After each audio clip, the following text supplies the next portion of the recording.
দেশে সাম্প্রতিক ভূমিকম্পের জন্মনে তৈরি হয়েছে আতঙ্ক। তবে এই আতঙ্ক কাটিয়ে শান্ত থাকার আহ্বান জানিয়েছেন বাংলাদেশ আবহাওয়া অধিদপ্তরের পরিচালক মোহাম্মদ মমিনুল ইসলাম। তিনি জানিয়েছেন, পরপর যে ছোট ছোট ভূমিকম্পগুলো অনুভূত হচ্ছে সেগুলো মূলত আফটার শক। সিসমোলজির ভাষায় বড় কম্পনের পর 72 ঘন্টা পর্যন্ত এ ধরনের ছোট কম্পন হওয়াই স্বাভাবিক।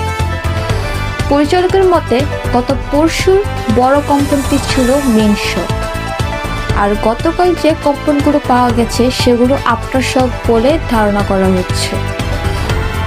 বাংলাদেশ আবহাওয়া অধিদপ্তরের পর্যবেক্ষণ অনুযায়ী আপাতত বড় কোনো ভূমিকম্পের ঝুঁকি নেই।